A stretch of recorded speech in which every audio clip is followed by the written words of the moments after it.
Hey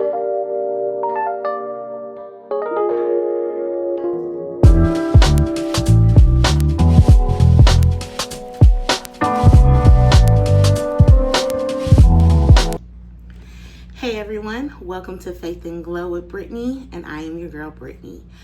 I just wanted to share my story when I was faced with the decision of having an abortion or not. I was 19 years old, and I'm going to be doing my face and stuff too, so we're going to do a little get ready to me and things like that. I was 19 years old when I got faced with that decision. A little background story, because anybody, and I believe this wholeheartedly, anybody who is younger than, even 25 or under the early 20s, I don't know if all of us really were thinking about getting pregnant when we were, but we all have a backstory. So we always want to give grace to any of those who are faced with these challenging decisions, okay? So for me, I had just lost my grandma when I was 16, 17, and then I lost my uncle. Now, my grandma was my heart. I loved her. She was like one of my favorite people in the whole wide world. And to lose her was really hard for me. I remember it was really hard even doing well in school, because she was someone who we would cook together, and we would hang out and watch the stories. Like, if you have a grandma, you know they call them their stories, right? That's all the soap operas. So we would watch those, and she was just someone who I really can count on and call my own. So yeah, it was really hard when we lost her. And then a couple of years later, we lost my uncle. And we lost my uncle because he was on drugs. I did not know. I'm not going to say everybody in my family didn't know. I'm going to talk about me. I did not know he was on drugs. And so when it was time to try to give him a blood transfusion or even try to help him in those ways, they couldn't, because his blood vessels were so weak due to the heroin. So we lost my uncle. I loved my uncle. I didn't know he was on anything, but yeah, that was hard. Like, he was the one who really pushed my creativity. Like, we would sit and color together and talk about different things, and he would talk to me about boys and all of those things. Like, I loved him. He was like one of my favorite people on earth. So sorry, getting a little but when you lose really influential people in your life, it really hurts.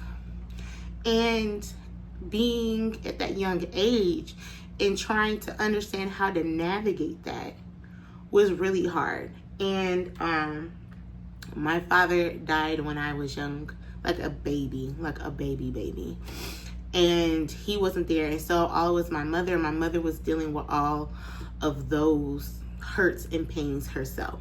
So she wasn't really able to be there for me like I needed her to be. And in the African American community, sometimes grieving and depression comes out one or two ways. Either you really see them like be sorrowful and sad, or sometimes, unfortunately, it comes out in aggression. And these are things that we should all be aware of, because as millennials, we are trying to get therapy. So if you're getting therapy, amen. But because we're trying to get therapy and do all the right things, we can kind of sense when someone needs those things but didn't get those, right? So my mother was going through depression. I can tell you that's what she was doing. She just lost her mother and her brother within the 2 years time, and it was really hard for her. And I can tell today, me being the age that I am today, that she needed some therapy. But I don't know about your family, but in my family, we don't do those things. We don't get therapy. You go pray it to God, and then you keep it going. That's what we do. You pray to God, tell him about your stories and then your troubles and your woes, and you got to put your pants on and your boots on and keep it going. But that does not work for everybody, and I wish in our culture, especially some old school, that we can recognize when you need help and go talk to somebody.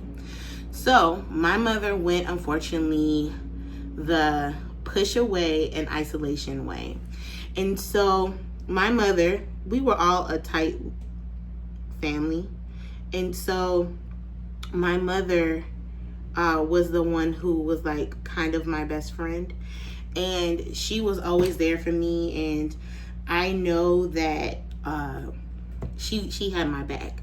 And so for me to go to college and then understand that I had to come home because she really wasn't doing well. She was having a hard time paying bills. She wasn't eating. It was a depression. So I went and came home from college, and I started to work just to help pay bills and things like that. And she became very distant, very mean to me. She was pushing me away. We would have arguments, all the things. And remember, that's not the mom who I knew. The mom who I knew was always there, very loving, very affectionate. No, sorry, she wasn't affectionate, but she was loving in her own way. So we would like go and do shopping and things of that assortment. Not too much emotion, but she would let me know that, she loved me.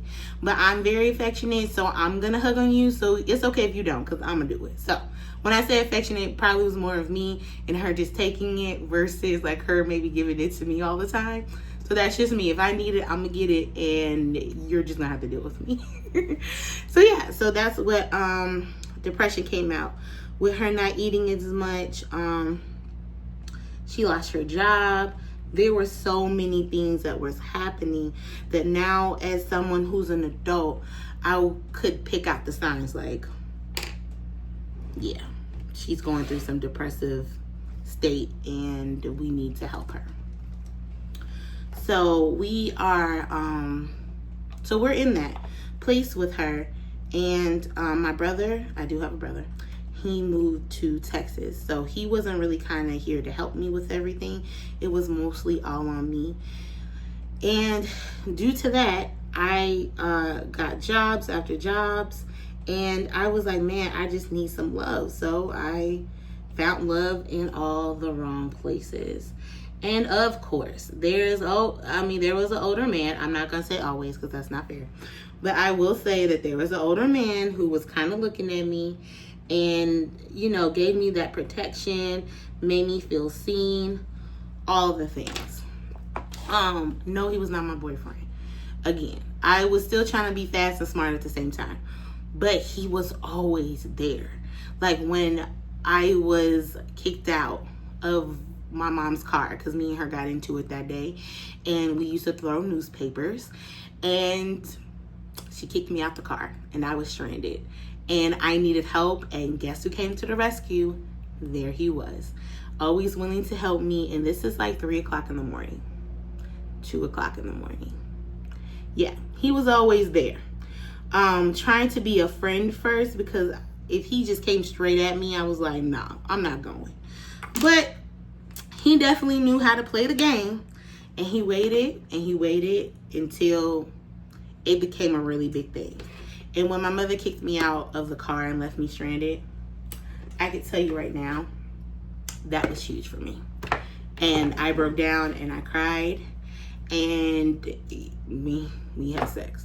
So, then I knew that something was going on because I didn't get my period, right? So first I was in denial, y'all. Like, I said, I'm just stressed. I'm stressed. So my period is, it's coming. I'm just a little stressed. And then it didn't. And my period is really regular. So I was like, okay, I think it's time for me to go on ahead and go to the doctor and get a pregnancy test. And I always did want to be a mom, but of course not like that. But I always wanted to be a mom. So I was so scared and nervous, and I went to the doctor, and she came in and she said, "Congratulations, you are pregnant." And she handed me my verification, and she gave me some prenatal pills. And honestly, y'all, can I just tell y'all, I was happy at first because I was like, wow, I'm gonna be a mom. And then I was like, whoa, I'm about to be a mom. And I was like, I gotta go tell my mom. So all those emotions hit. I had all of them, like scared, happy, sad, fearful, all the things is what I was feeling at that point in time. And so I had to go out the car, and because my mother was waiting for me to see what happened, and I told her. And let me tell you, me telling her, she yelled at me. She cussed me out. Cussed me out. Told me that I should have known better. How could you let this happen to yourself? And I saw like a very ugly side to my mother that I never seen before. And she like called me a slut and all these other things. And I was like, whoa. I was quite taken back. Like, I was like, man, am I a horrible person? Like, I didn't mean to like get pregnant. That wasn't my thought process to, let me go and have a baby. But she was just very upset with me. And now that I am older, I see now, and after I've gotten some help and some healing too, and I'm currently in therapy as we speak, I understand that she was projecting. Sometimes people are not really mad at you. They are projecting their hurt and pain because they feel like they failed. And sometimes people will go ahead and put guilt and shame on you that's not even yours. Let that sink in. So, my mother definitely projected a lot. Okay? That woman did. There was times I didn't even want to be in the house, and I didn't even want to be around her. So she was pushing abortion on me. She was pushing it. I mean, when I tell you this woman pushed it on me, she said that my child was a sin and God's not going to bless that, and you just need to let that go, and da-da-da-da-da-da. So then I talked to the FOB, the father of the baby, and he didn't want me to have the baby either. And so now we have two people who don't want me to have this baby. But y'all, God is good, because I knew I wanted to have my baby. And I didn't care what anybody said, because sometimes God gives you things, right? He gives you things because he believes you can handle it. He believes that you are ready for this position. And I just knew deep down inside that I had to keep my baby. I knew it. All I knew is that thou shalt not kill, and that is the end of the story. I knew that I wanted my baby, and I know I can't deal with that type of sadness and pressure in that way. I have seen my mother do it, and yes, by the way, my mother had me and my brother at a wedlock. So again, guilt and shame tries to transfer on to other people, and she felt like she failed, and that's why she was pressuring me. So I just knew I wanted to have my baby. I seen my mother go through it, and she did great. We were in a house and all these things, and yes, she was going through depression at that point in time. Things started falling apart, but I just knew I can do this, and I decided to keep my baby. It was very hard to make that decision because of outside influences. So I understand if you have or have not made that decision, you chose to do a different way. I do understand. But if you are even currently in that type of situation, I would say to pray about it. You don't have to make a decision right away. And you have to know you and your relationship with Christ. And if you are a Christian, he tells us not to kill, y'all. And that babies are a blessing. And mine was. I can tell you for sure mine was. Now, do I have some ups and downs with being a mom? Absolutely. But my baby's a blessing. And I knew that. So once I said that, it was like, I don't know. I made the devil mad. My mom came at me so hard, y'all. And I didn't have a phone at that point in time. She wasn't going to help me get another one. It was rough. It was real rough. But I stayed firm on what I knew and what I knew God called me to do.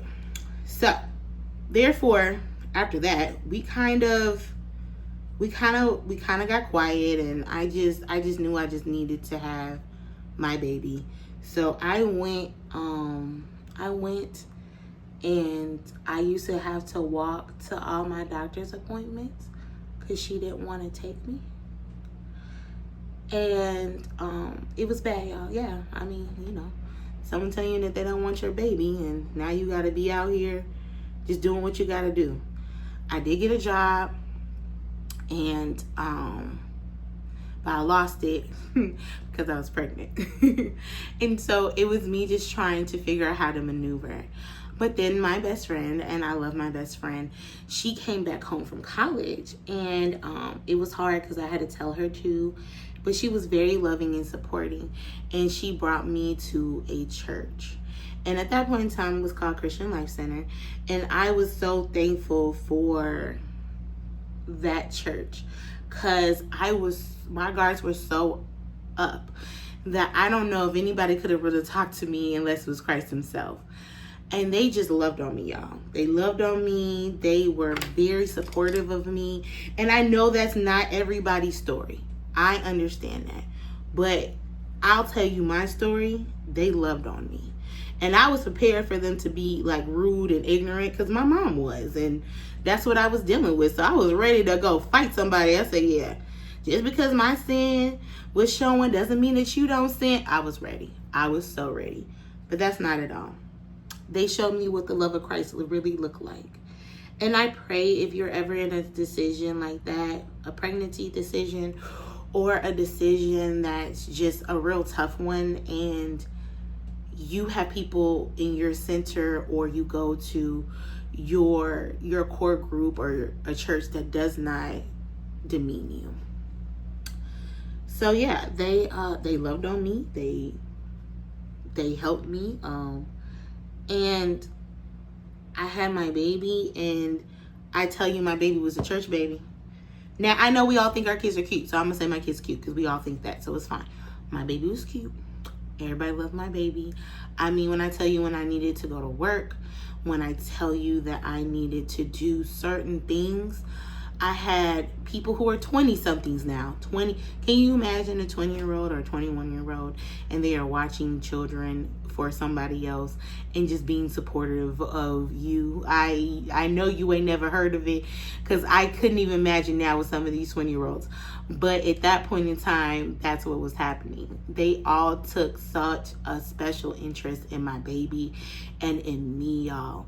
And truly, I understood what the love of Christ was you don't have to perform for his love. Even when you are in a place of darkness and there are mistakes that have been made, he is still with you, okay?